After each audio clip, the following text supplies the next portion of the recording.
अस्सलाम वालेकुम नाज़रीन। मैं हूं आपका होस्ट मोहम्मद सलमान आज़ाद और आप देख रहे हैं वी पाकिस्तान।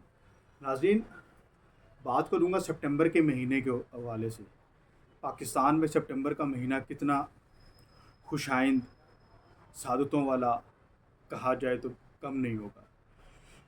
8 से 60 बरस पहले इसी तरह हिंदुस्तान पाकिस्तान पे एक अहमकाना और बुज़दिलाना हरकत की और चढ़ दौड़ा था। ख्वाब था उनका लाहौर। लाहौर में पहुंच के हम सुबह का नाश्ता करेंगे। फिर उनके जो फ़िज़ाई थे उन्होंने भी भरपूर कोशिश की पाकिस्तान पर हमला करने की। 60 बरस पहले अल्हम्दुलिल्लाह अल्लाह अकबर का नारा लगाते हुए हमारी फ़ौज पाकिस्तान और हमारी पाक फ़िज़ाइया मैदान में उतरी। और फिर क्या हुआ ये वो आज भी नहीं भूले और अल्हम्दुलिल्लाह हमें भी याद है कि हमारे नौजवानों ने फ़ौजी जो शहीद हुए उन्होंने अपने सीनों में बम लगाए और टैंकों के नीचे घुस गए, उनको आगे बढ़ने नहीं दिया। वहाँ पर एक साइड पर यानी कि जो जहाँ से मेन एंट्रेंस थी वहाँ से मेजर अजीज़ भट्टी जो थे वो दीवार की तरह वहाँ पर उनके सामने खड़े हुए थे, उनको वो आगे नहीं आने दिया गया। फिर उसके बाद पाक फ़िज़ाइया ने 60 बरस पहले भी अल्हम्दुलिल्लाह अल्लाह के हुक्म से एक नौजवान एम आलम जिनके ज़रिए अल्लाह ताला ने एक एजाज़ पाकिस्तान को दिया था, वो क्या था? 60 सेकंड, 1 मिनट में 5 त्यारे मार गिराए थे उन्होंने हिंदुस्तान के। और उस दौर में मार गिराए थे कि जिस दौर में जदीद टेक्नोलॉजी को कॉन्सेप्ट ही नहीं था, कोई चीज़ ही नहीं थी जदीद टेक्नोलॉजी की। हमारी ये फ़ौज, हमारे हथियार जो कुछ भी था वो उनकी बनिस्बत कम थे। तो फिर भी उसके बावजूद क्या हुआ कि अल्लाह ताला ने हमें फ़तह हासिल की। जवानों के अंदर जोश व खरोश था, जोश था, जज्बा था, नारा तकबीर का लगाकर और हमलावर होते थे। फिर 60 बरस गुजरे, मई का महीना आता है 2025। फिर उन्होंने वही हरकत की, हिंदुस्तान ने बड़ा गुरूर और तकब्बुर के साथ इसराइल के साथ मिलकर हमारे पाकिस्तान मुल्क पर हमला किया। हम मना करते रहे लेकिन नहीं बाज आए वो लोग।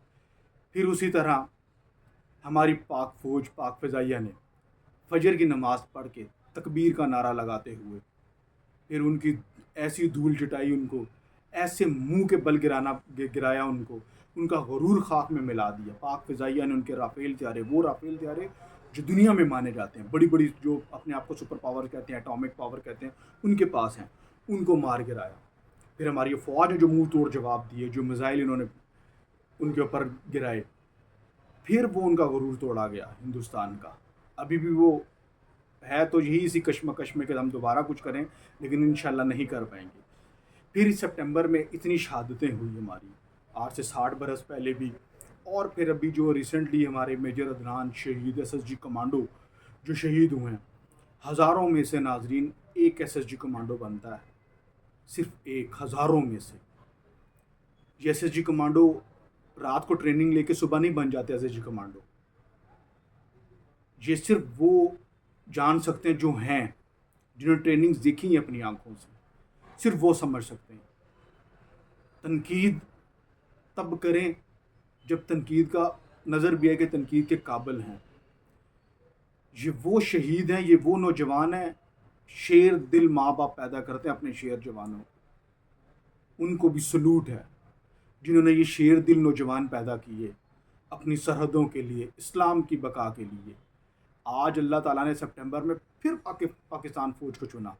दिफाई मुआहदा, सऊदी अरब की पाक सर जो ज़मीन है, दुनिया की सबसे अफजल तरीन ज़मीन, मक्का और मदीना, उनकी हिफाजत के लिए यही पाक फ़ौज को चुना, जिसको हमारा यहाँ का इंतशारी टोला सिर्फ बक बक करता है और कुछ भी नहीं है, सिर्फ इन्हीं के खिलाफ बोलता भोंकता रहता है। माजरत के साथ ये अल्फाज इस्तेमाल करने पड़ते हैं क्योंकि हर किसी के कोई ना कोई जज्बात होते हैं। खैर, फिर हमारे इन नौजवानों ने आज दोबारा पूरी दुनिया को हिला के रख दिया हुआ है। इसमें तुर्की भी उस माहदे में शामिल हो गया पाक फ़ौज के साथ, हमारे इदारों के साथ, जिन दिफाई माहदा जो सऊदी अरब के साथ हुआ। फिर उसके बाद कतर और ये जो है दुबई, ये भी शामिल हुआ। इस पहले भी कहता था और आज भी कहता हूँ कि हमारी पाक फ़ौज कुदरती आफात और सैलाब, اس کے بعد تو یہ زلزلے، اور اس کے بعد دہشت گردی کا معاملہ، سرحدی معاملہ، ہماری پاک فوج ہر جگہ نظر آتی ہے. خدا را اس پاک فوج کی قدر کریں، اور یہی سپہ سالار ہوں گے غزوہ ہند کے انشاءاللہ. پاک فوج زندہ باد، پاکستان پائندہ باد.